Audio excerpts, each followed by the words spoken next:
Hello and welcome to another episode of Movies, they're pretty good. I'm your host, Travis Dudding, and today we are talking about one of my favorite scary movies, horror genre. Probably, in my opinion, and this is just to date from what I've seen, probably the scariest movie I've ever seen. Just nothing compares to this one. So let's get right into it. Hereditary, 2018. Ari Aster, newcomer on the scene. He's done 3 feature films, and in my opinion, all 3 perfect. Early on in the podcast, I covered Midsommar, which was his second film after this one. And he's got one other one just came out earlier this year, Beau Was Afraid, and that one is very different. To be honest, I did not like it the very first time I saw it, but just couldn't stop thinking about it. Went to see it again and loved it. Just loved it all the way through. It's just very different than Hereditary and Midsommar, obviously. So, without further ado, let's get into it. We open on an obituary for main character Annie's mom. Annie, played by Toni Collette. It just talks about the funeral arrangements and who she survived by and everything like that. I didn't write the whole thing down, but first frame of the film. And then in the opening shot, we get a view of the house, like where they live. You see the tree house out in the front yard. We go into the house. You see a room full of miniatures and models, and there's including a model of the house that they are living in. And it's we get a slow zoom on one of the bedrooms of the model house, and it transitions from being a model to the bedroom inside. This is Peter's bedroom. Peter's the son. There's 2 kids, Peter, older son, Charlie, the daughter, younger, and then Steven is the dad, Annie is the mom. We see that they're getting ready for the funeral for Annie's mom. They're looking for Charlie. We learn that she slept inside the treehouse, which is apparently something she does a lot and gets in trouble for because it's starting to get cold. I know they filmed in Utah. I don't know if that's where it's supposed to be taking place, but yeah, it gets pretty cold there. So, we cut to the funeral. Annie's giving the eulogy. She's talking about how private her mom was, and how, she just didn't have, as far as Annie knew, didn't have much of a social life and stuff like that. She's very ritualistic and things, and kept to her ways. We noticed we notice, and so does Charlie, when they're doing the viewing of the body, because there's an open casket. The grandma's wearing a necklace with a certain symbol on it that'll come back later. And as she's looking at the necklace, she looks up, and there's a not older, but a middle-aged man, just smiling at her, a really weird smile for a funeral or for life in general. Just a weird smile. And then we also see that Charlie kind of has this tick where she does a little tongue click with their mouth all the time. It's never really outwardly said, does Charlie have she's special needs, is she on the spectrum? They never really say, or is she just a little different? Just keep to herself. They never say one way or the other, but she's a bit of an outcast and kind of treated that way a little bit and kind of protected a little bit by the family. But yeah, she has this tick where she does the click sound with her tongue all the time. So we get our first glimpse of that. The She's eating a chocolate bar, and Dad's like, kind of panics, like, hey, like that doesn't have nuts in it, right? Because we don't have the EpiPen, so we know that she has like a nut allergy. And then we get a weird thing. Someone is in the line for the viewing of the body. Takes like puts their finger in like this little bottle with like a oil or something, or lip balm, but something.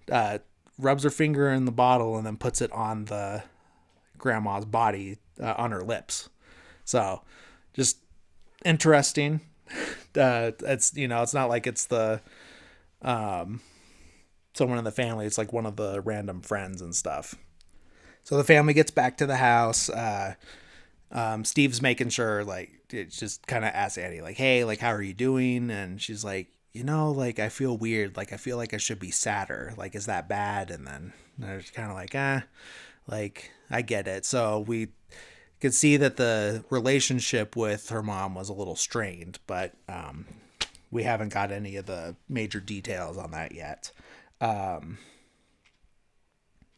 We see Charlie in her room. She has a bunch of like sculptures that she makes out of like found objects. Like she's like a little MacGyver Da Vinci, pretty much.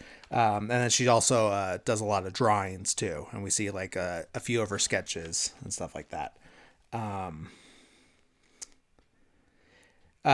Annie comes in to talk to Charlie just to see like how she's doing with everything. And Charlie says like about the grandma that she because Annie says, you were always grandma's favorite, and Charlie says she wanted me to be a boy. And Annie kind of questions it, but they kind of move past that. And she says something reassuring, but I forget what exactly she says. And then Charlie says, who's gonna take care of me?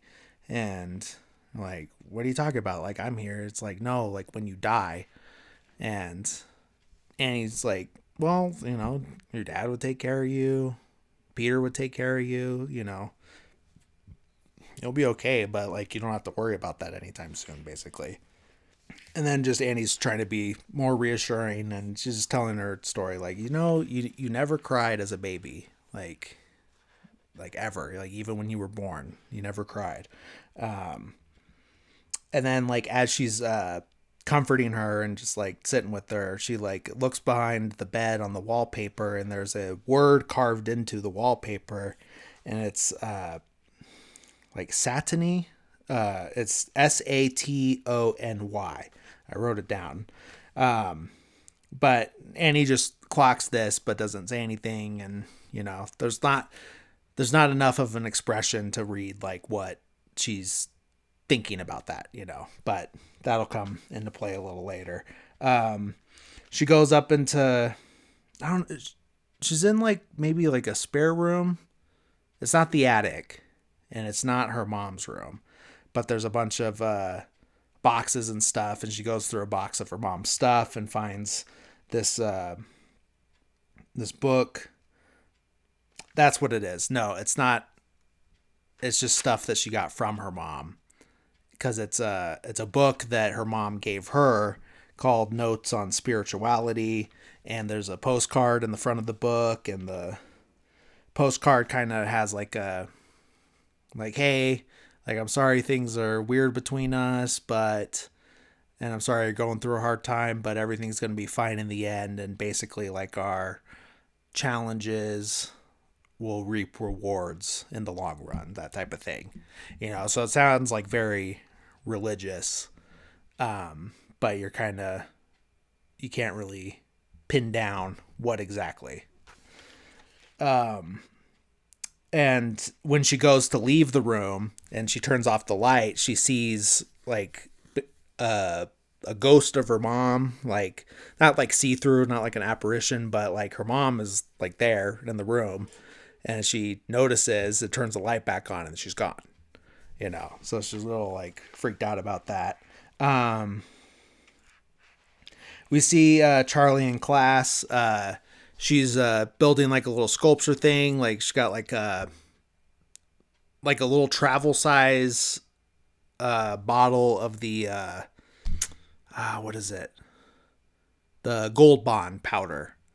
It's like an empty bottle of Gold Bond, then the travel size, and she's like turning it into like a guy, like with like a paper clips for arms and stuff like that. And the teacher comes by like, hey, like, how about we do that later? We could do that not during class. It's fine that you're into making little toys, but let's pay attention in class. Right after she gets like, and I don't want to say scolded because she's not like mean about it or anything. It was like just a nice reminder. But right after she gets told like, hey, you need to pay attention, a bird slams into the window of the classroom, like a real loud thud, like, and everyone notices and kind of a couple screams and stuff, and but Charlie just doesn't even look at the window. She just like keeps staring forward, and she's staring at a pair of scissors on the teacher's desk. Then we cut to Peter in his class, and he's texting with a friend, and there's a girl sitting in front of him that's like kind of throwing hints, like, and she mentioned something about like she's tying it into whatever the teacher's talking about, but basically says like maybe people need to pay attention to signs that are right in front of them, like and obvious hints and stuff like that, and then gives Peter a look like, yeah, like I mean you, like I'm flirting with you, like why don't you notice, that type of thing. Then cut to Charlie outside of school. She has the scissors. She is finding the bird that hit the window and is dead on the hedges, and she cuts the bird's head off with the scissors. And just normal school day stuff. Then after she cuts the bird's head off, she looks across the street, and like almost like she felt like someone watching her, and she turns around and there's just a lady like standing across the street just watching her. And this isn't a woman we've seen before or anything. It's not one of the family members, doesn't say anything, and she's just there watching. So back at the house, Annie's walking through the house.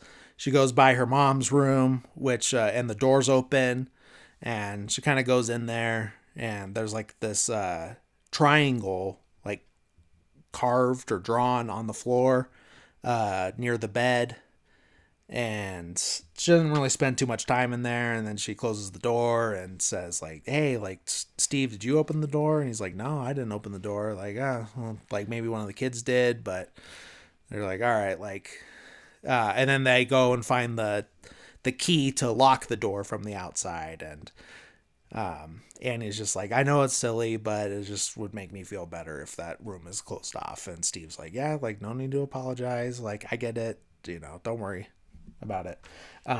Just like super understanding. As after he like during this conversation, his cell phone starts to ring. He answers it, and it's the cemetery calling. Like we see it on the caller ID, and so he's talking to them, and we only hear like his side of the conversation. So he's like, but he's like very hushed because he doesn't want Annie to hear. And he's like, desecrated. Like, what does that mean?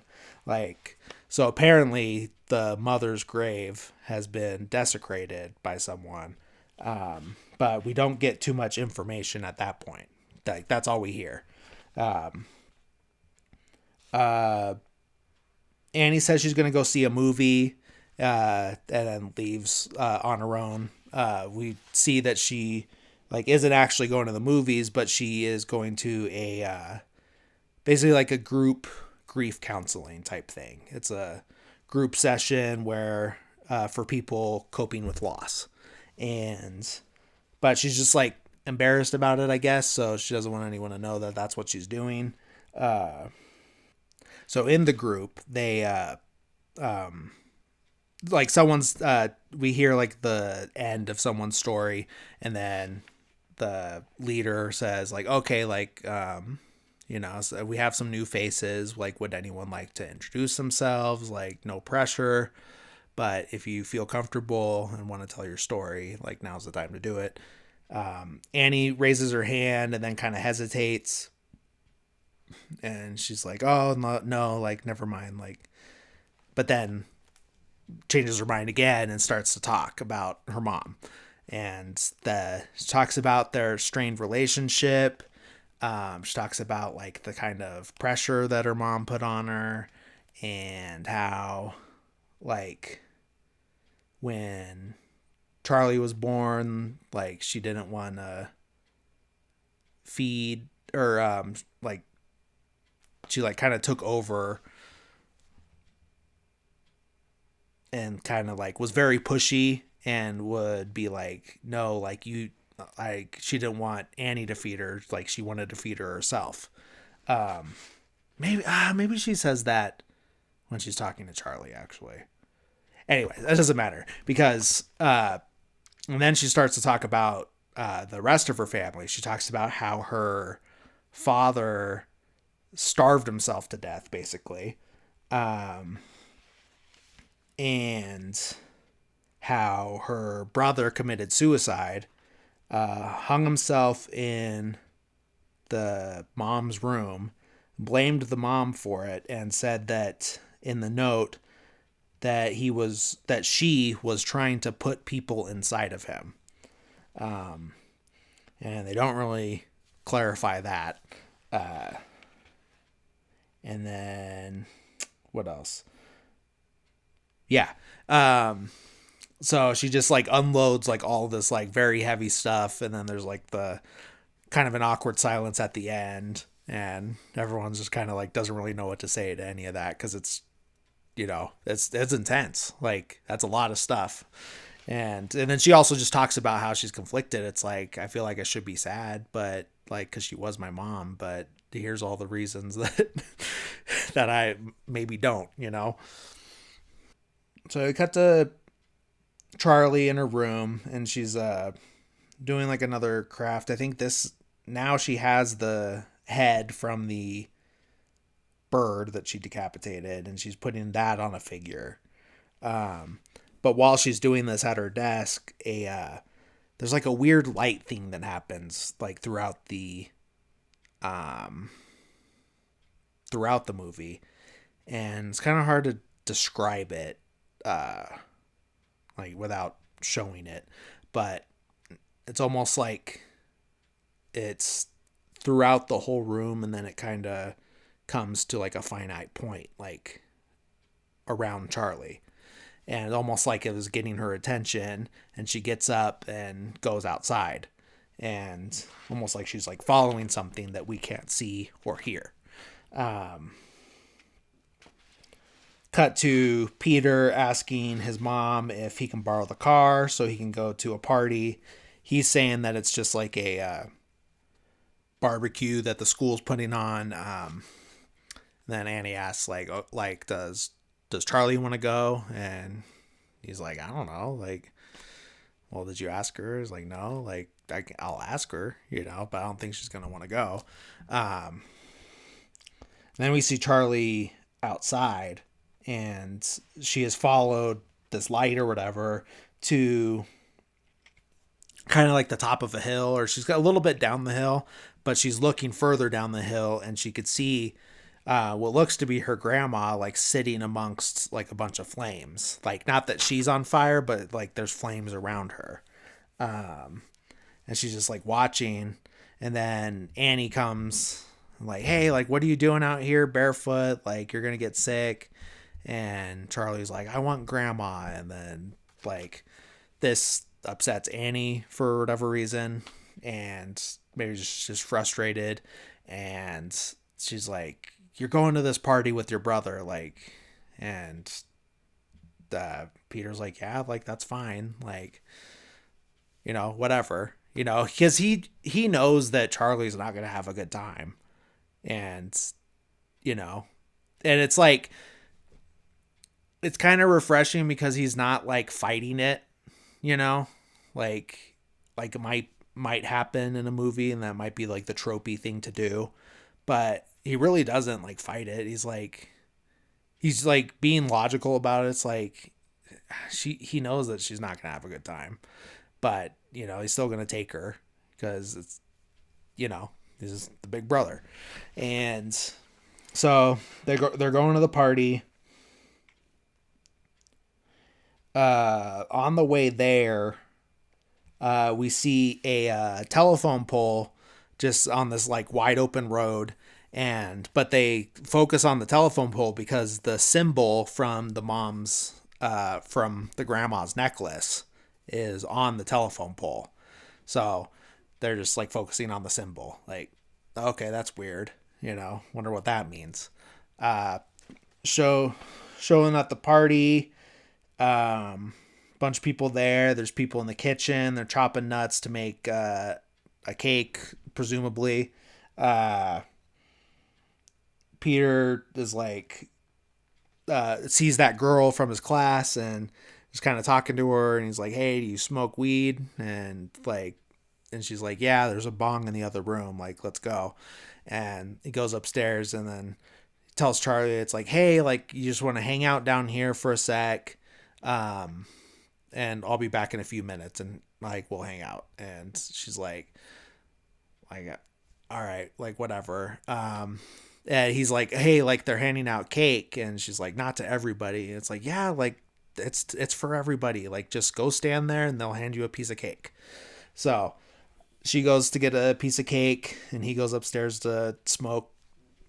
And we see her eating the cake, and then we see her kind of like having a little bit of trouble swallowing it down because she's allergic to nuts. She didn't see them chopping the nuts. We saw them chopping the nuts, and we know she's allergic from the Chekhov's chocolate bar at the beginning. And so we see her starting to have an allergic reaction, and she's like, getting some water to see if that helps, and it's not. So obviously she goes upstairs to get Peter, and she's already starting to gasp, and she's like I can't breathe, like it feels like my throat's getting bigger, and like so Peter's like right away like, "Oh my god, like let's go." Like rushes her out. He's like carrying her out to the car, gets her in the back seat, gets in the driver's seat, and just pulls out. And he's speeding down the highway. Like this house was in the middle of nowhere, so he's just trying to get her to a hospital, and just like rushing and rushing because he doesn't have an EpiPen with him. Just speeding down the highway. She's like in the back seat, like just like gasping and gasping, and she's like pulling out her neck and everything. And she rolls down the window to get some more air, and then she's like sticking her head out the window. And Peter's like, "Hey, like don't do that. Like it's okay. Like it's gonna be okay. We're almost to the hospital." And as he's like looking in the rearview mirror, like trying to like calm her down, he glances back to the road. There is a dead deer in the middle of the road. He swerves to miss the dead deer, swerves out into the shoulder. We see the telephone pole coming towards Charlie, who has her head sticking out the window, and then we hear a thud, and we see the brakes slam, and just silence. All you hear is the engine of the car running, and Peter just like, and just silence. That's it. It's just him breathing, but we know what happened. He knows what happened, and he just is in complete shock, as is the audience, as was I the first time I saw it.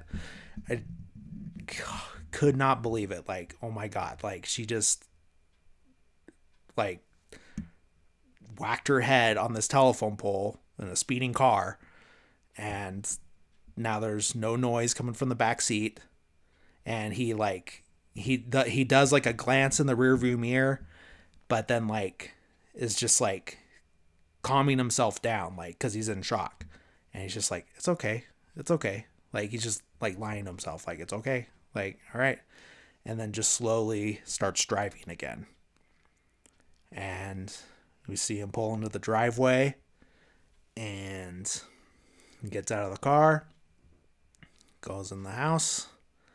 You hear we hear Annie's voice from her bedroom saying like, "Oh, good, they're home." Just as a parent, like, "Oh, my kids were out. They're home now. They're safe. Now I can rest easy."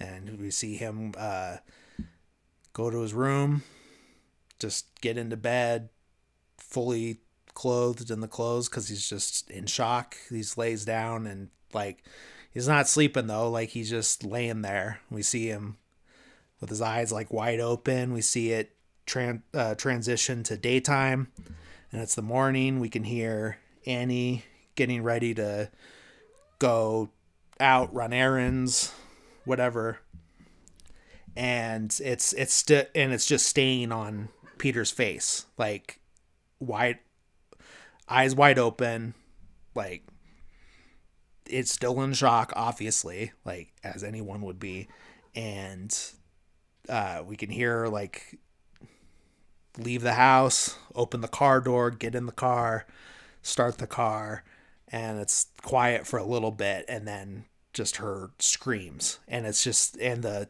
camera's just staying on Peter the whole time. Like we're just seeing it from, like we are him in this scenario. We're feeling the same exact tension that he is. It's crazy. Like it's like it it's indescribable. It's like it's the maybe the most tense I've ever felt in a movie. And still when I watch it, I'm just completely captivated by this whole scene. It's so horrible and perfect all at the same time. And we hear the mom's reaction, and it's just gut wrenching. It's horrible. It's, oh man. And then it's just transitioning from her screaming outside to Charlie's head in the middle of the highway covered in ants. So all we knew was that she hit her head and was definitely dead. Like that, you knew that, but yeah, her head was just laying in the road. It's daylight. It's covered in ants, covered in blood, everything. And then transition from that to Annie crying on the bedroom floor,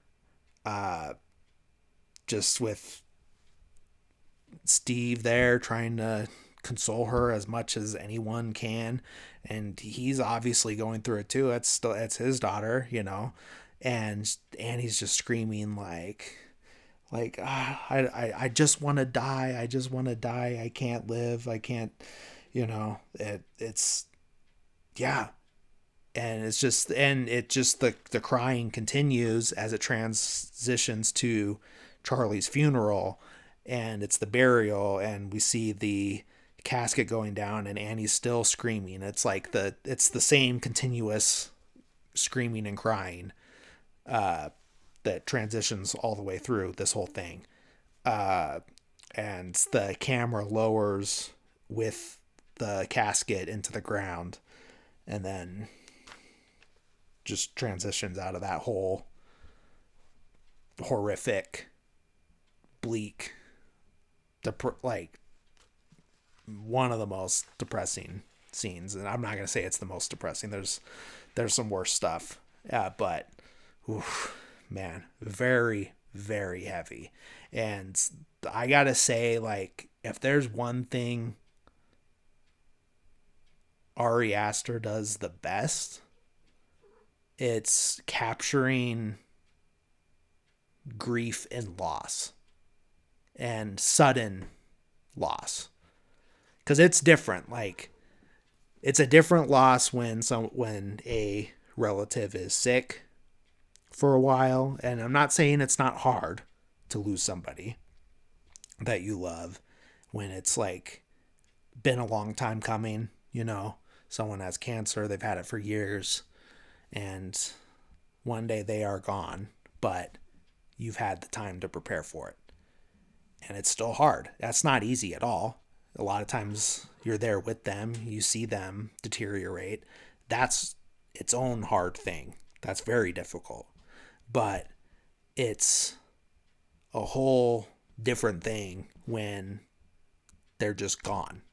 Like one day they're just gone. Like a freak accident like this in Hereditary. The sister's suicide in Midsummer in the beginning of the movie.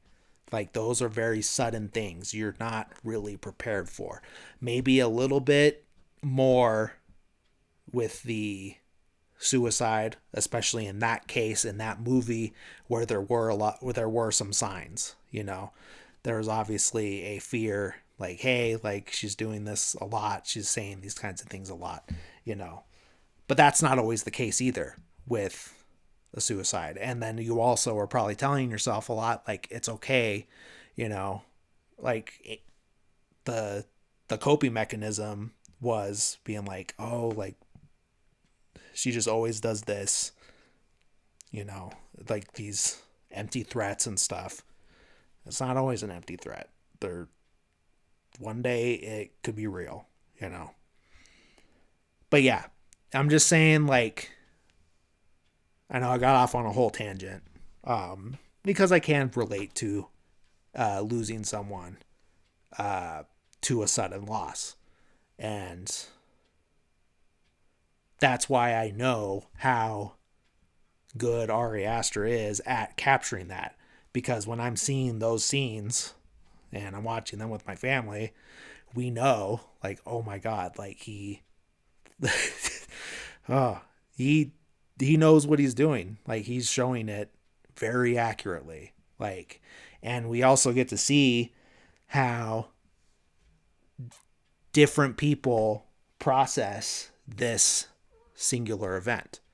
We see Annie just completely inconsolable, wanting to die. Just, there is no hope, there is no future, just that was her life and it's gone now at that point when her daughter died. We see Peter in complete shock, immobile, nonverbal, just shut down, just completely shut down as a functioning person. And we see Steven, the dad, just trying to keep everyone together, including himself. Like, he's just the one who stepped up as, like, I'm the one who has to hold it all together.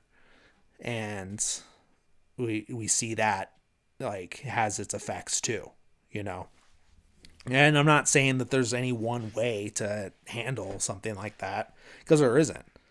It's a terrible thing. And, like, you just have to do what's best for you. And, yeah. Anyways, back to the movie. Sorry, that was a long tangent. But, yeah. Just, just those scenes just affected me so well. Like, because there was a level of relating to it. Anyways, back to the movie. We see Annie's been kind of, in order to, I think, feel a little closer to Charlie, she's sleeping in the treehouse. She's got some heat lamps out there, which give off this like red light out of the window because, the red from the heat lamps. And that's her way of coping with things. We see Peter in school, and he's just like completely zoned out. We cut to him with his friends under the bleachers, and he's probably just trying to feel like normal and whatnot. So he's under the bleachers smoking weed. The other guys are all laughing. He's kind of quiet, He takes a hit, and he starts to like choking on it a little bit, and starts to say like, you could tell he's like struggling, and he can't breathe, and he's like gasping and stuff, and it's almost like echoing like what Charlie went through before she died. And he just breaks down crying, like, and like holding hands with one of his friends and stuff, and like just trying to get through it, just sobbing and everything. uh Cut to later. Oh yeah, and then we see him get home from school. He rode his bike home. uh he gets there like after it's dark, so he's probably like killing time and like dreading going home. And we see him, we can see we can see that Annie is in the car, and she's like kind of laid down a little bit, like the seats like leaned back. And she's just sitting in the car. Car's off, but she's just sitting in there. We don't know if Peter sees her or not, but we see him lay the bike down, and he's standing there like he has to like psych himself up. And we see him like clench his fists and like kind of like squeeze, like open close his fists, like he's psyching himself up like to be home, where he has to deal with what happened, around the people that were also affected by what happened. But once he does, like, you know, get the energy to go inside, as soon as the door closes, Annie starts the car and she drives off. We see her get to the parking lot of the grief counseling group session. She's debating whether she wants to go in, and she ultimately decides that she's not going to go in, and starts to pull around to leave, and then is stopped by a lady before she can leave the parking lot. And we learn her name is Joan, and she's like, hey, like, I saw you at one of the other sessions, and I haven't seen you in a while. And Annie's like going to leave, and she's like, well, like, because Joan asks like about, if she's doing okay with her mother, and Annie kind of hesitates, and then comes out with it like, well, I just lost my daughter. And Joan's like, oh, like, I'm so sorry. And so Annie's like, like, I'm not ready for this, and I've just forgot something at home, so I'm going to go get the thing. And it goes to like drive off, but then Joan says, I lost my son. And so Annie's like, okay, like, this is someone I can relate with, like, we've both lost our children. So, like, I'm more willing to talk to this person directly, It's an easier way to go through this. And so Joan explains a little more that she lost her son and her grandson, and they both drowned. So that's tough, And Annie's like, oh my gosh, like, I'm so sorry. Like, that's so horrible. Like, your grandson was only 7, She asks like how old Charlie was. She tells her. And so she goes back home. She gets home late. She gets into the bedroom, and or she's in bed with Steve, but then she gets out of bed, and she's like, oh, like, I can't sleep. And he's like, you're gonna go sleep outside again, huh? And she's like, what are you talking about? And he's like, well, you're taking the blanket. And he's just like, well, like, I'm just worried about you. And she's just like, this is just the only way I can sleep, and I have the heat lamp, so like, it's fine, And it sucks because he's going through it too. It's the same event for him. And I'm sure, but everyone has different processes for grieving, and Like he apparently needs like her to be there with him, but she just needs to be alone, you know. At least that's what they think, you know, each of them thinks. Like this is what I need, this is what I need, you know. And they could be right, but you know, it's just a hard situation, obviously. Uh Peter's in his room and he hears Charlie because he hears the sound, and you know, is like looking around, but you know, nothing. Um, then we see the mail slot in the door open, and there's a bunch of mail packed in there. You know, so either they haven't been checking it, or it's just the mail has already come, but this flyer is coming separate. And then we see the flyer, and it's for a uh, open seance, is all it says, with like the details and everything. You see Annie going over to Joan's apartment. Joan had given her contact info, address, phone number, and all that. She goes to see Joan in there.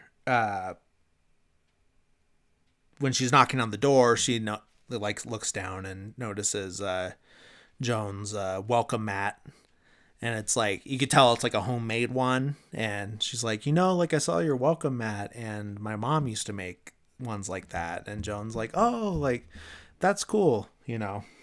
Uh, then we cut to them at the table, and Annie is telling the story about how she found Charlie's body in the back of the car, and she's just like, and we hear her say uh, like first I noticed that, you know, the smell was off.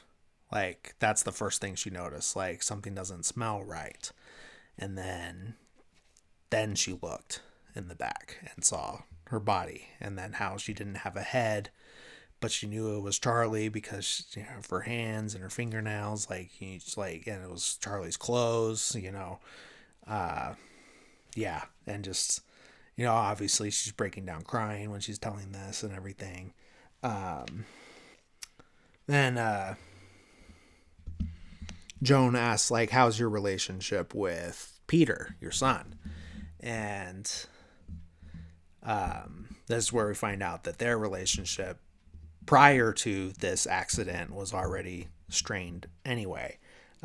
She says like, well, I sleepwalk, and one time I was sleepwalk, like I wake up and I'm in Peter's room, and I'm covered in paint thinner, and so is Peter, and I'm holding the can of paint thinner, and I'm holding a box of matches. And like she says, like I woke up and I realized like what was happening. I blew the match out like immediately, like, and then she's like, oh, and then but Peter just like can't forgive me. Like I was sleepwalking. I didn't do it on purpose and all this stuff. But just very like, she never says that like she apologized. Maybe she did, but she's very like, wow, what's his problem? Like, why can't he just forgive me? And it's obviously like a hugely traumatic thing, you know, for him. But it's obvious, like, okay, like that's a little understandable that this relationship is strained, you know. Uh, so cut to Annie back in her office. She's making the miniatures. I don't know if I mentioned before, but the reason she builds these miniatures is like that's her job. Like she's an artist, she makes miniatures, and she has this gallery show coming up, which has been postponed because of the two major deaths in her life, you know. Uh, but she's making a miniature of the accident scene of when Charlie died. And we see her like, there's the telephone pole, there's the car, there's the severed head in the road and stuff. And Steven comes in while she's doing this and just is like appalled that like, why are you doing this? Like, what if Peter sees this? And she's like, all defensive, like it's not about him, it's just a neutral view of the accident and stuff. And then Steven's just like, just make sure he doesn't see this. Like, I know you have your way of coping, but just come on, like think about how this is going to make him feel. And she's just very dismissive about it too. So we cut to them having dinner. It's just completely silent except for like the sounds of them eating and the forks and everything like that. And just very, very tense. It reminds me a lot of like the dinner in Breaking Bad when Jesse's at the house and when Skylar comes home and it's the three of them and it's just super tense and awkward. Then Peter finally breaks the ice and just like, you okay, mom? Like, something wrong? And then it just leads to her just like completely berating him and like even if I said like you just give me that smug look or whatever, like no matter what I do is gonna be wrong and everything like that. And so she just like completely snaps on him. And then Peter hits her with like, oh, because she's like, why can't you just like admit what you've done wrong? Like nobody admits that they're wrong or blah blah blah. And then so Peter hits her with like, what about you, mom? She didn't want to go to that party. You're the one that made her go. And so then she's had it after that. And then finally Stephen like breaks it up and puts an end to the whole fight and everything. And yeah. So then we cut to the next day. Annie's at a art supply store, like a craft store. And she's coming out and sees Joan in the parking lot, like loading up her car. And so she goes like, Joan, is that you? And then Joan's like super excited and she's like ecstatic, like over the top, like her whole personality is like turned around. I mean, she's always been like a very nice, like joyful person, despite like everything that's happened in her life. But like her energy and emotion and like joyful emotion level is through the roof at this point, like compared to how we've seen her before. And she's just like, oh my god, like I'm having like the best day, like something amazing happened. And I know it's going to sound crazy, but I went to this open seance, so the thing that we saw the flyer for earlier.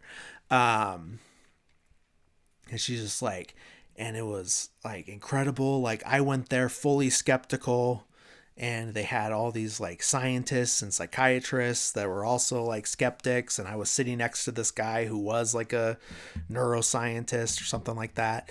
And like he didn't believe anything, and at the end like he was completely convinced, and so was I. And she says that like they talked to some spirit from the 1800s and all this stuff. And Annie's like a little like, okay, like whatever you say, but then like, trying to be nice about it and everything. And she says that one of the mediums came to her apartment to do a seance there, and that she contacted her grandson. And she's like, what? Like, and like she showed me how to do it and everything and gave me a pamphlet, and I just need you to come over, like I'll show you, like just like trust me. And then and he's like very reluctant, but like, okay, like fine, like I'll go with you. So she goes to Joan's apartment, and they turn out all the lights, and Joan lights this candle, and she has a glass, like a drinking glass, upside down, and then they're gonna like put their hand on the glass, and they both put their hands on, and but they don't apply pressure, kind of like the Ouija board, like how I forget what like the little triangle thing is called, but so it's kind of like that. And then they're gonna ask questions, and she's like, Louis, like her grandson's name, Louis, like if you're there, like move the glass left. I don't know, remember if it's left for yes, right for no, vice versa, whatever. It doesn't really matter. But it's like, can you do that? And then the glass moves a little bit, and then like that freaks Annie out a little bit. She's like, oh my god, like then she starts asking more questions like, Louis, are you there? And then the glass is moving like a lot more, and then like the air is starting to change inside the room, and Annie's hair moves, like the wind blows it, like, but it's like it could be the wind blew it, but it kind of looks like someone like grabbed a piece of her hair and moved it, like that's a little more movement than the wind. And so she's like freaking out about that, and then Joan pulls out a chalkboard and chalk, and she's like, Louis, like, can you like write a message on the chalk? And then the chalk starts moving by itself and writing out a message. It says, I love you, Grammy. And like the way that they did this seance was like, I don't know, it's just something about the practical movements of everything. It didn't seem like it was like CGI or anything like that, but it's just super well done and super tense and super very good at tension building. And Annie's like freaking out, and she finally is like, okay, like, can we stop? And the way that Joan says like, what, like, is crazy. It's like a complete 180 on her personality, like complete, like black and white, like she was a completely different person when she says what. But then like it's almost like she catches herself, because she is like, oh, like it's okay, like we can stop, like yeah, that's fine, that's understandable, I know it's a lot to take in and this, but when that initial what is just very interesting, the way that she says it. Then we see Annie's driving home. She's been given like a pamphlet of like all like the what to say and how to do the seance, and how like the whole family has to be there, like your husband and your son have to be there, and all this stuff. And then as Annie's leaving, Joan says, you didn't kill your daughter. And then so Annie's like, okay, like I know I didn't, but just it kind of sits weird, like what do you mean by that?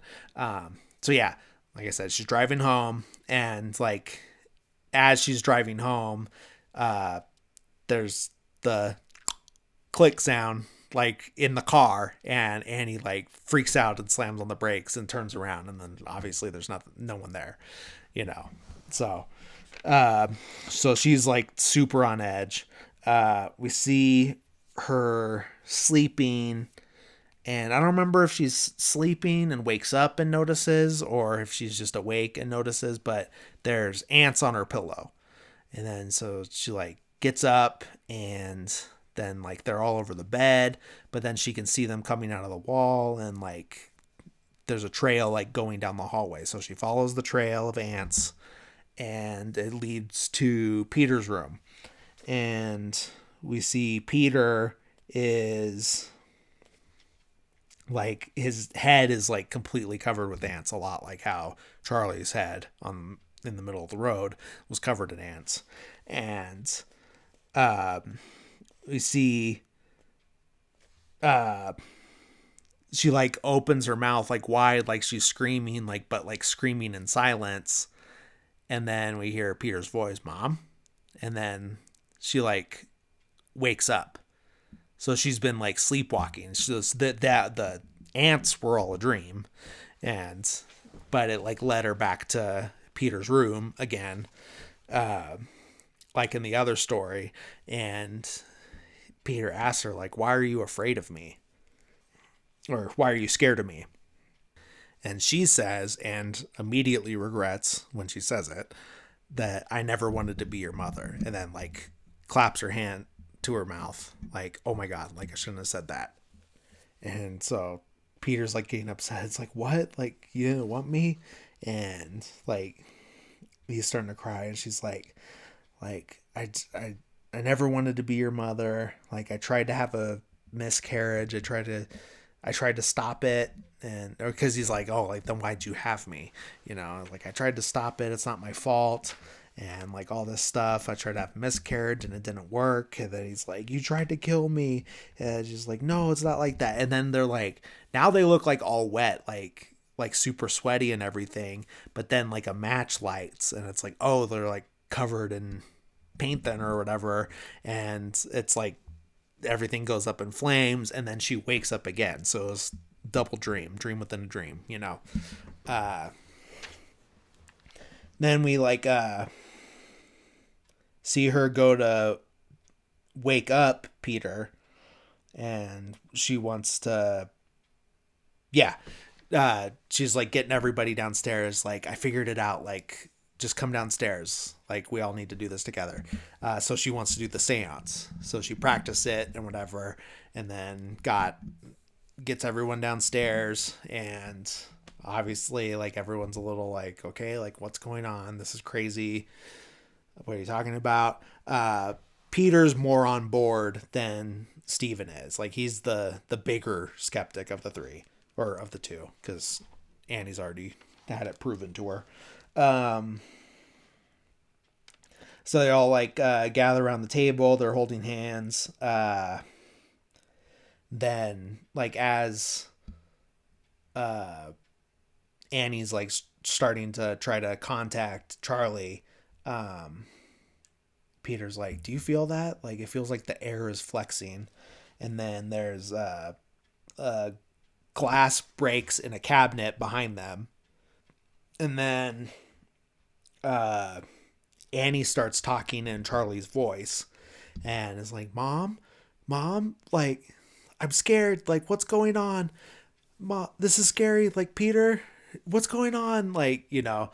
And so it's like Annie's conjured Charlie, but not in the way that she expected, because she was trying to get Charlie to write in her sketchbook.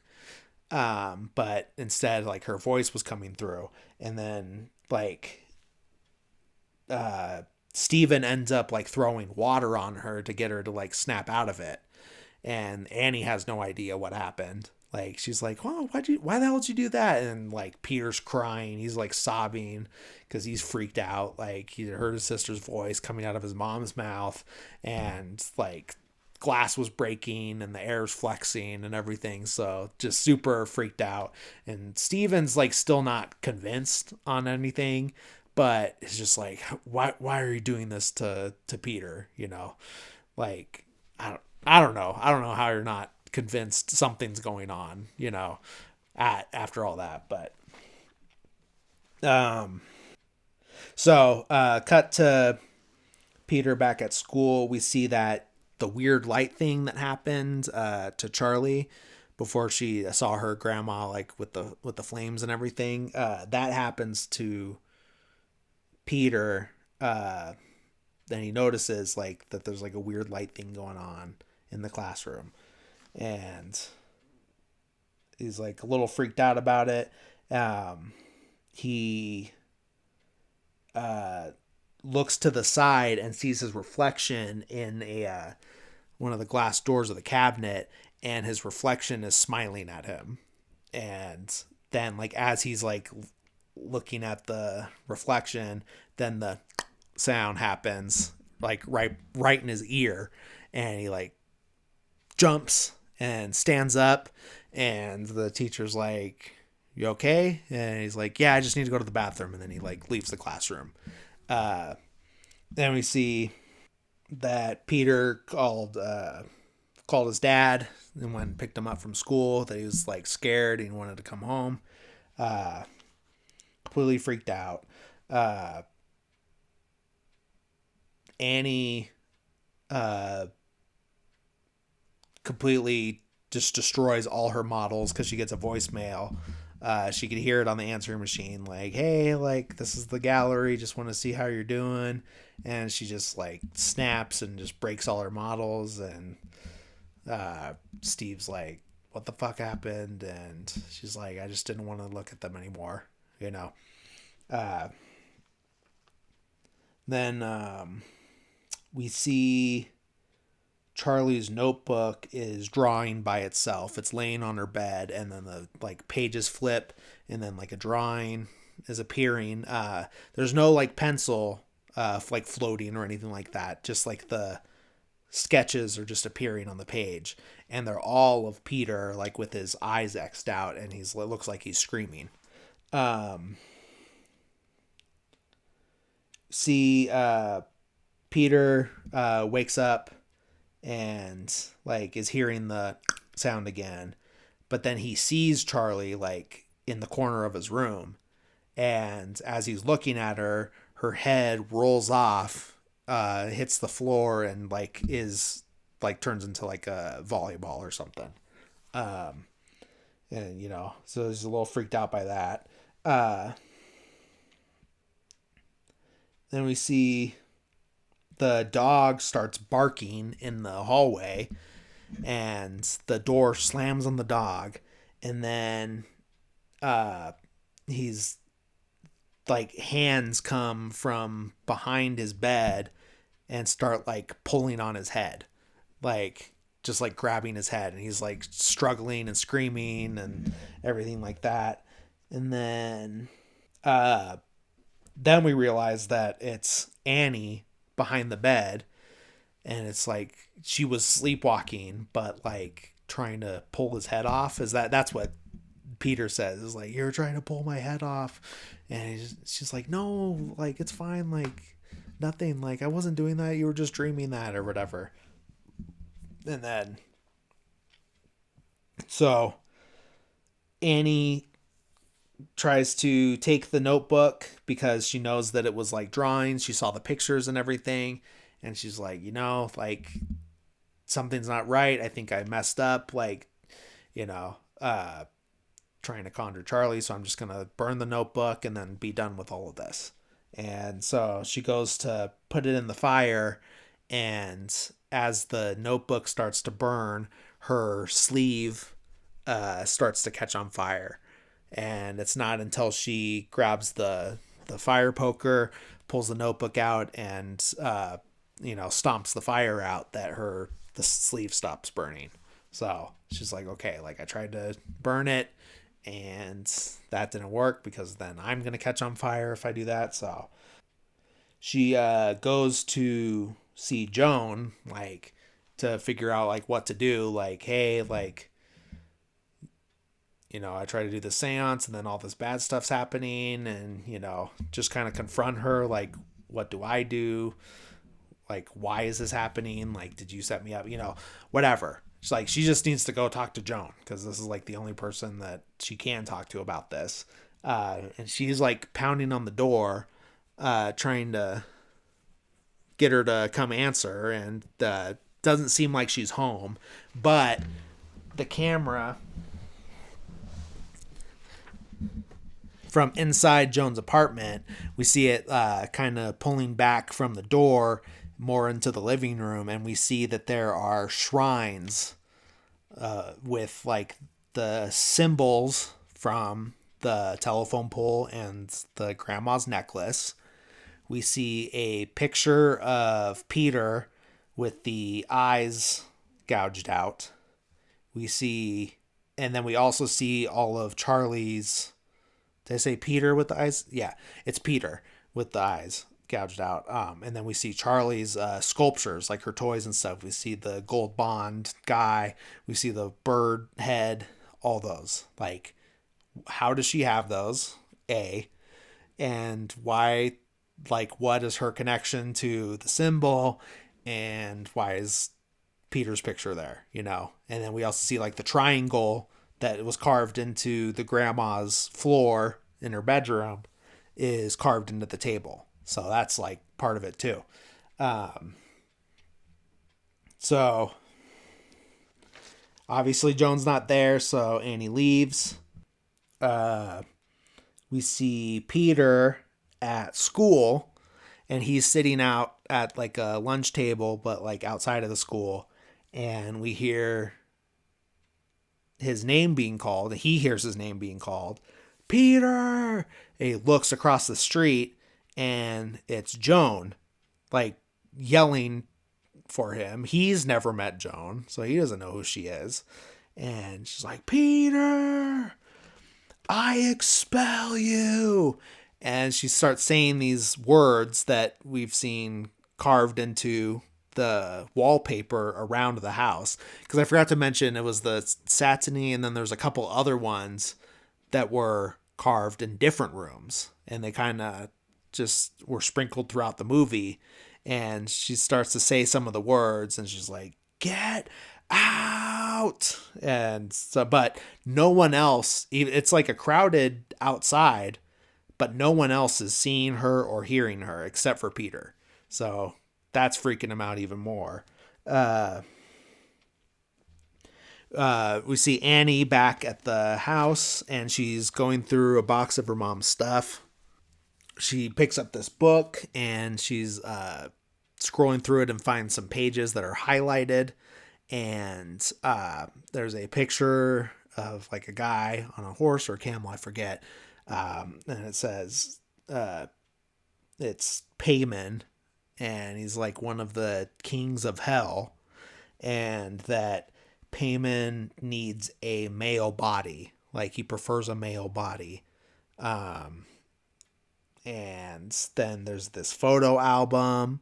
And so the male body thing, sorry, before I go on to the photo album, the male body thing, that explains the throwaway line earlier where Charlie says that grandma wanted her to be a boy. So Annie picks up the photo album. She's going through that.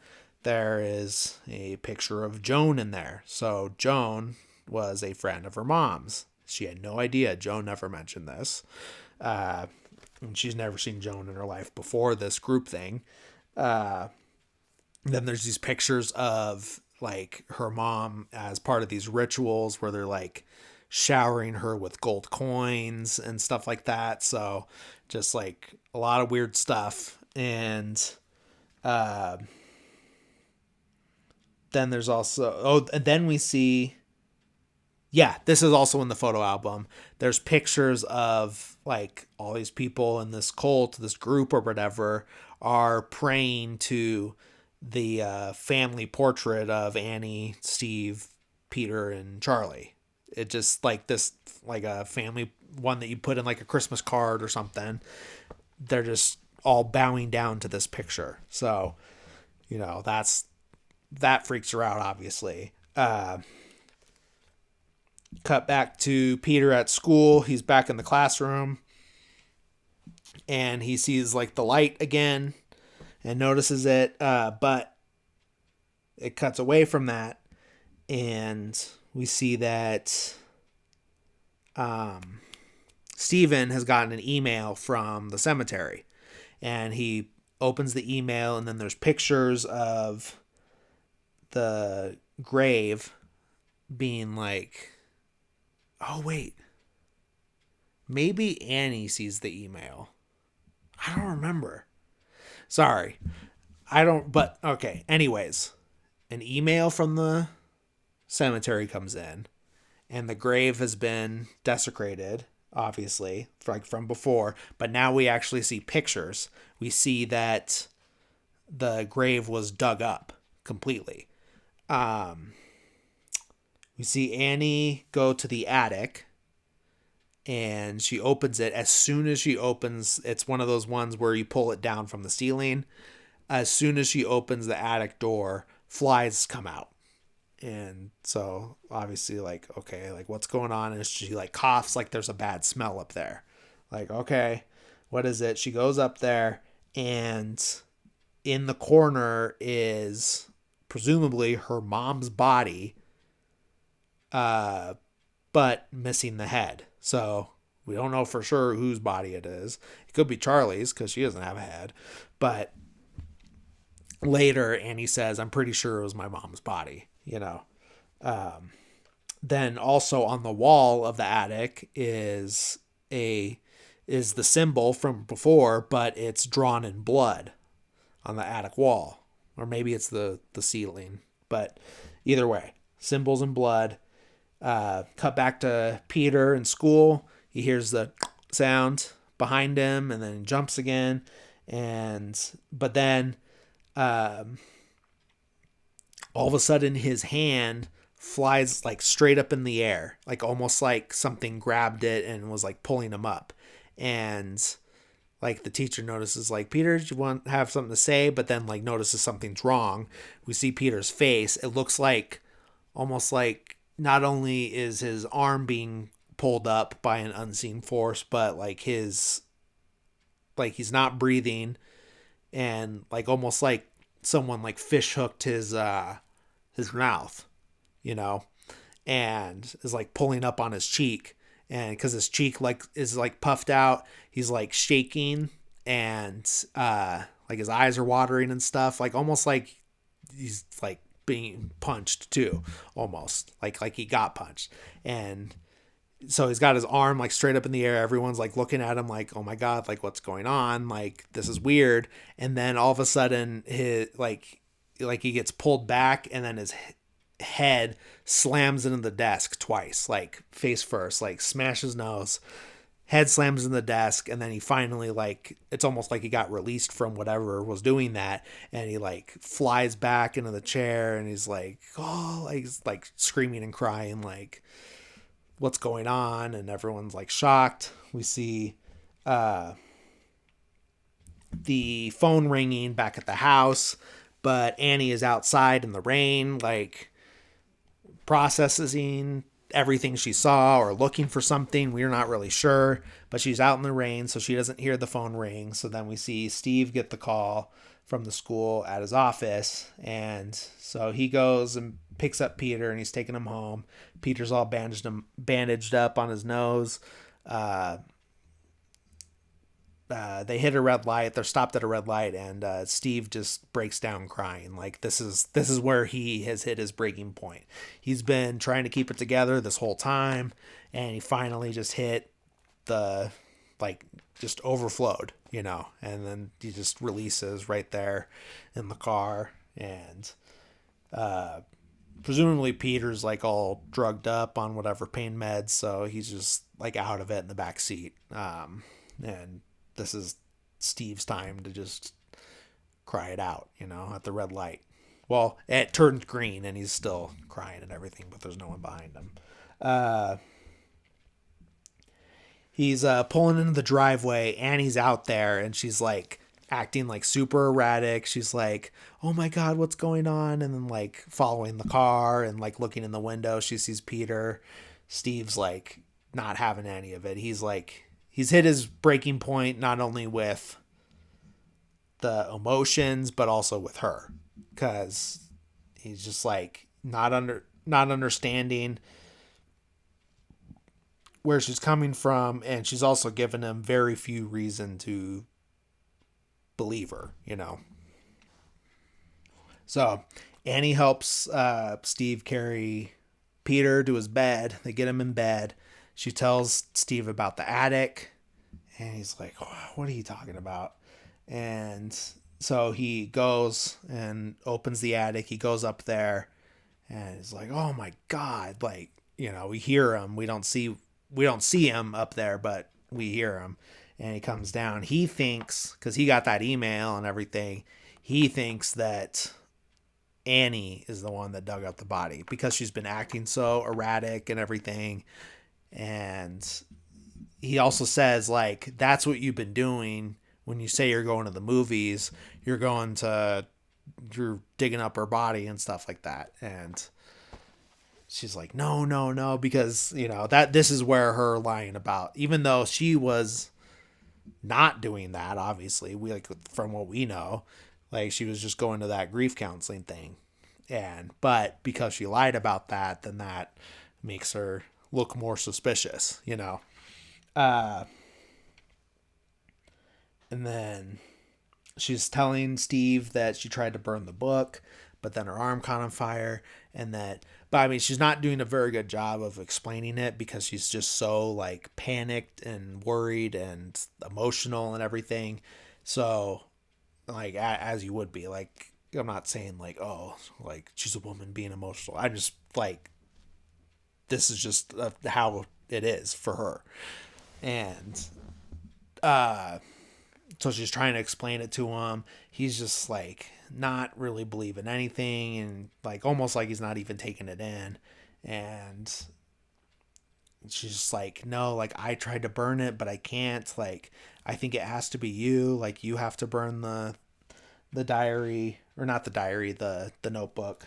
And she's just like begging him and saying like, I love you, like I'm so sorry about all of this, I love you so much, like you're the love of my life. And like he just can't bring himself to do it. And so like he's like, no, like I'm not gonna do this, like you need help, and I'm not gonna like play your games anymore, like I'm done with this. And she's just like, okay, like fine. And then she grabs the notebook and she throws it in thinking like, okay, like I have, her thought process is I have to sacrifice myself for the greater good, because I just want this to be over and I want him to be okay and I want Peter to be okay. So she thinks like, fine, I'm going to sacrifice myself, throw the notebook in. She throws it in. Steve bursts into flames. It's just like immediately fully engulfed in flames. Not like the little flame on the sleeve like that she got earlier. He's just completely up all the way, burns fully. And as she's screaming,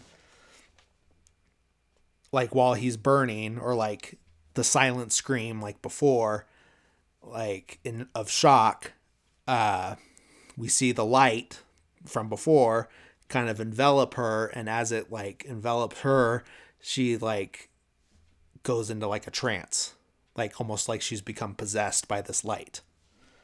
So now is like, things have been crazy. Now this is where it gets turned up to 100. We see Peter in his bed. He wakes up and he's kind of like, because he's been asleep on from the pain meds and everything, and getting slamming his face into a desk and everything. So he wakes up. He's like, "Mom, Dad," and he's not getting any answer. And it takes a while for you to like us as the viewers to realize that Annie is up in the, basically like Spider-Manning to the ceiling, like the top corner, like the top of the wall corner and the ceiling of Peter's room. And Peter's not clocking her, and it takes a while for us as the viewers to clock her, but she's just like up there, like hanging out in the corner. And it's like, okay, what the hell's going on?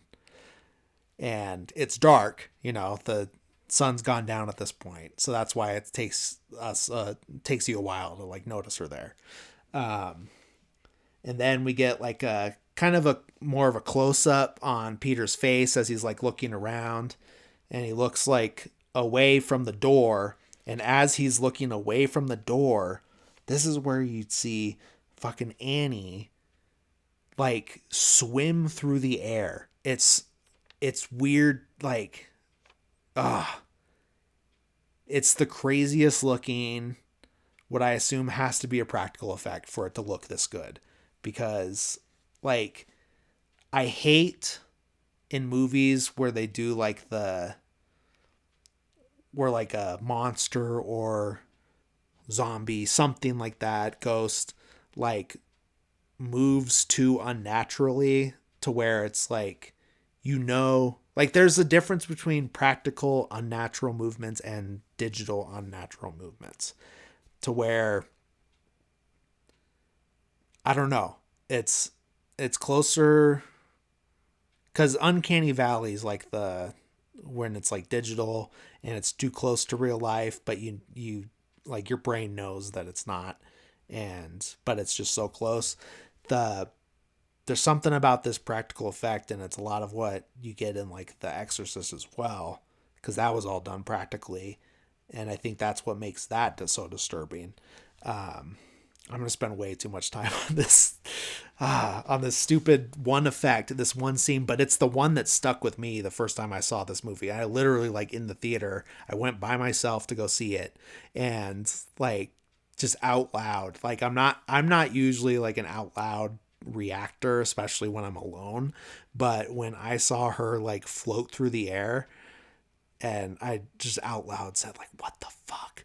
And someone else heard me and like started giggling. But like, yeah, I'm not an out loud reactor, especially when I'm alone, because who am I saying it to? But like, it was just gave me such a reaction that I like had to express it out loud. But yeah, so she like floats out of the room, like almost like she's swimming. So super weird, super creepy. Great effect. Love it. Maybe like my number one horror movie effect of all time. Peter gets up, he goes downstairs.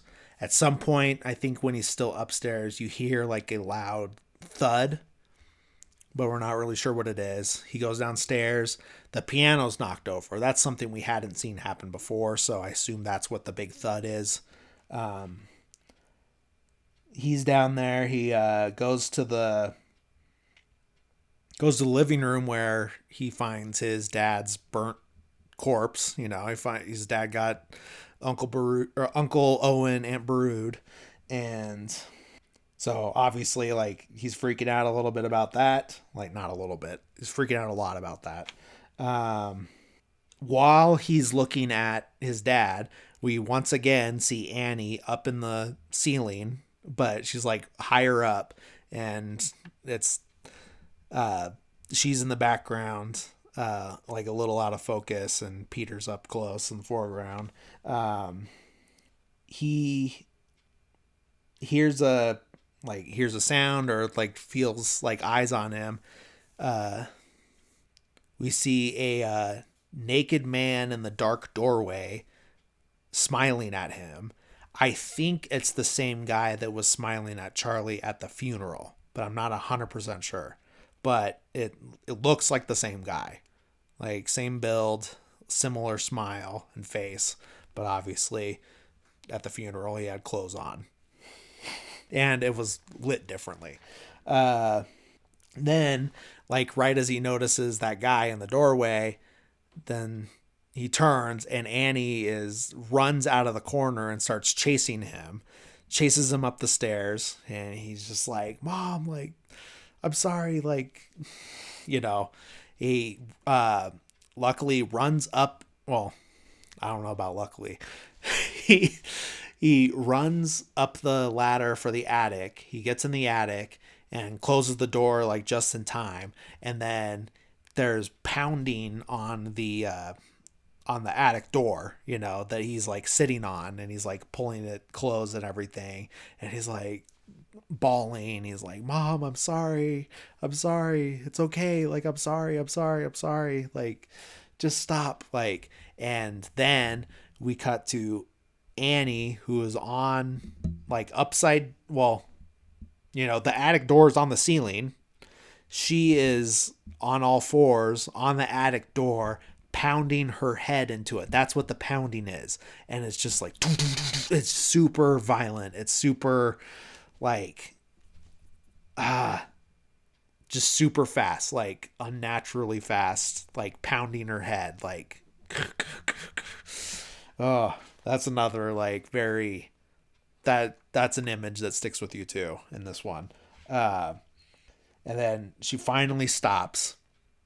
He gets up from the the attic door, the ladder, and he's looking around because he notices that there's like the flies and there's a bad smell. He looks around. We see the outline of the the corpse that was there, and it's almost like sawdust was dropped on the body and then the body was removed and then the outline remained, because there's like it's very like powdery and grainy around like the outline of a corpse that was there, but there's also candles around it and symbols and everything.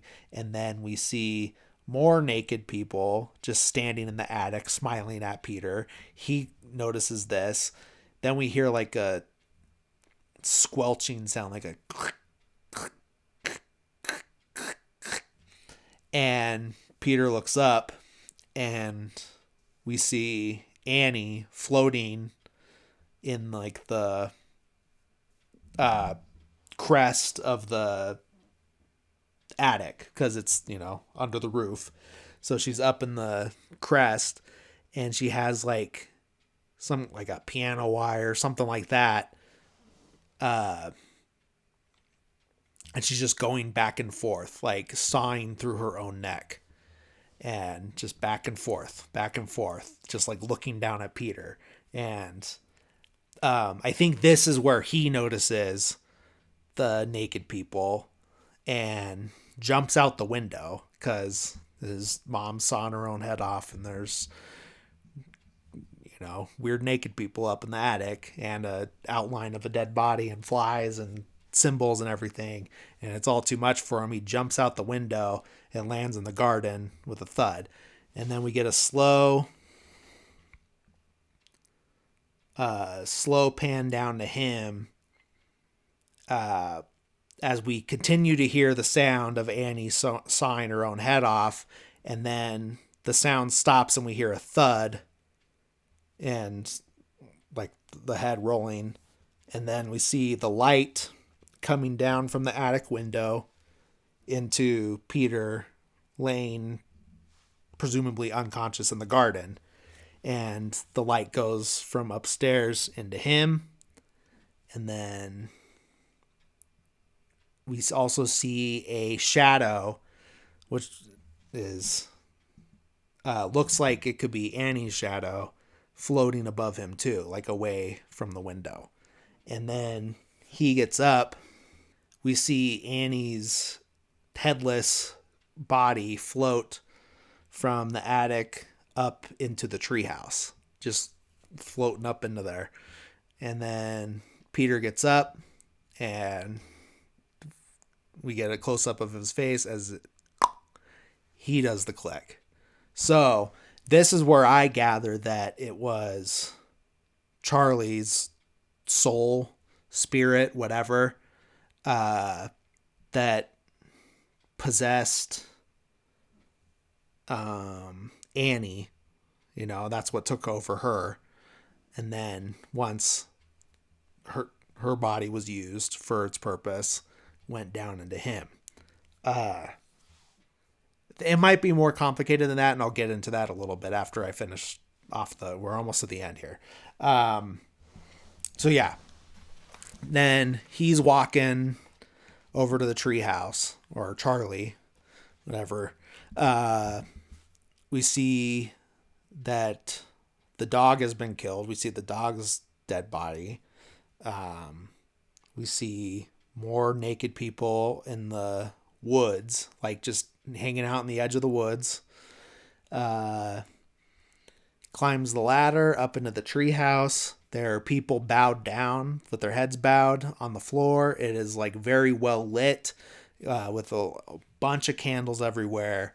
We see more of the symbols everywhere. We see a shrine with it's almost like a full-size one of Charlie's figures, and the head is Charlie's decapitated head on this figure. It has a crown and all this stuff. We see the corpse of Annie's mom bowed down, and that's missing a head. We see Annie's now corpse bowed down and blood pouring out of where her head was, since hers is more fresh.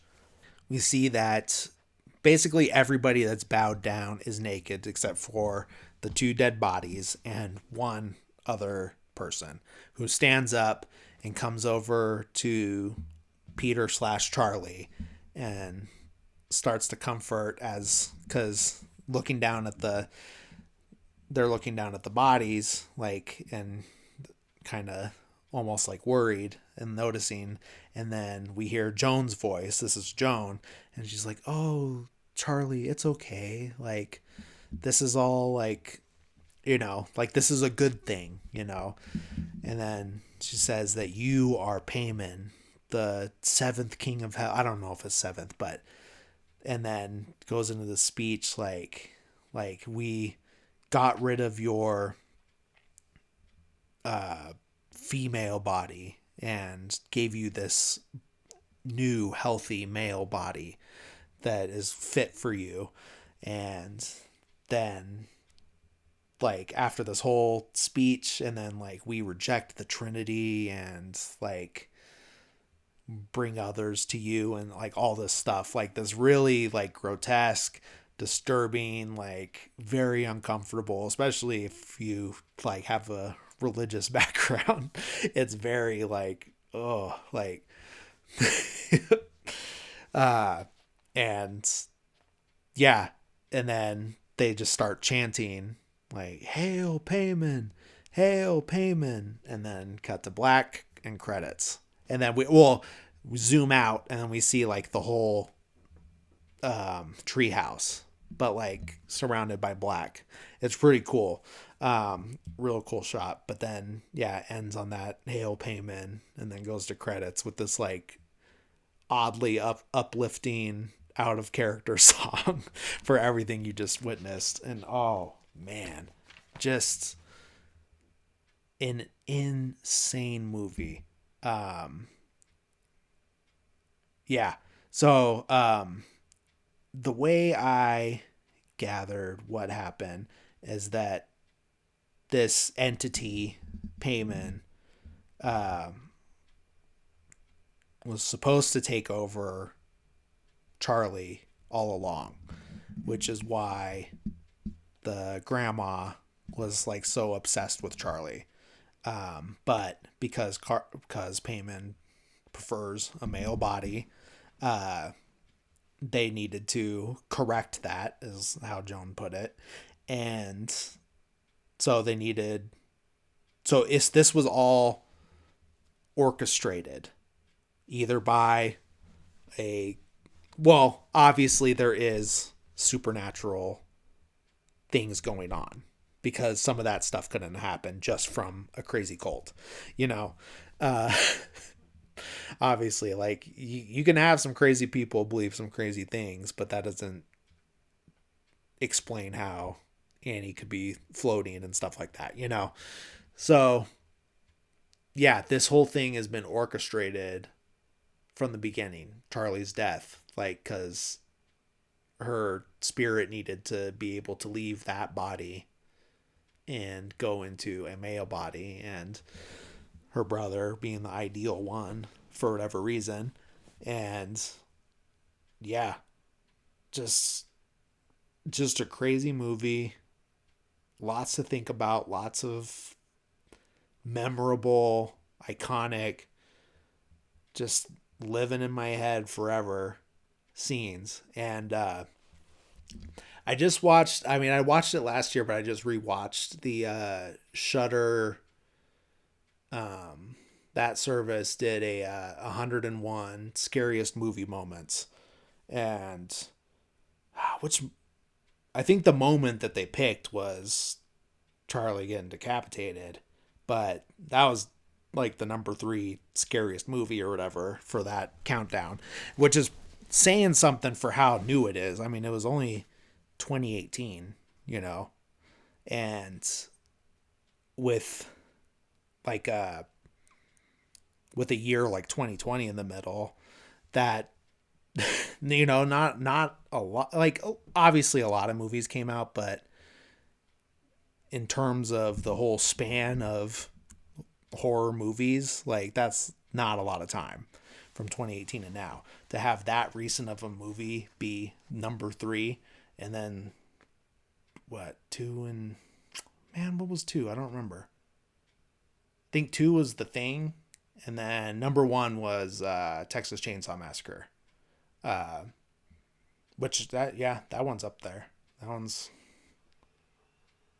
pretty scary. But yeah. Yeah, just a great movie. I'm losing steam. I'm very tired. It is very late. But yeah, I hope you guys at least enjoyed my rambling about this movie. If you hadn't seen the movie, if I understand, like, if you didn't want to watch this one but just wanted to hear someone describe it in a less scary setting, then I hope this worked for you. And I hope I filled that void of not seeing this movie. But if you are someone who likes horror movies, I hope you did see this one. If you're on the social media, like, find the post for this. And if you have a movie that you think is scarier than Hereditary, let me know. Like, I'm not that I want to like argue it or anything like that or have like a debate. Like, if there is one that's scarier that I haven't seen, I want to see it. I love horror movies. I'm getting more and more into them over the years. But from the first time I saw one to now, like, I just keep gaining and gaining and gaining more knowledge of them and more love for them. And this one it's just an all-time favorite from the moment I saw it. And then leave you with one final story of the first time I saw it in the theater. As I was exiting the theater, one of the employees that was waiting to go in to clean the theater, as I exited alone into the hallway, I hear behind me the sound, and I turned around real quick and saw a guy there with the broom and everything, and I just laughed, and I was like, okay, you got me. And then but yeah, love this movie so much. Thank you guys for listening. Stick around for the rest of the month. I'll do a couple more horror movies, and then back to some regular stuff for the month of November, and then obviously get some Christmas and holiday movies in the month of December. But thank you guys for listening. Follow me on this podcast at Instagram at movies they're pretty good, with no punctuation in that just as it's spelled, minus the punctuation. Thanks for listening. Please like, rate, and subscribe if you haven't done that. It helps out quite a bit, and hope you guys listen next week. Thanks. Bye.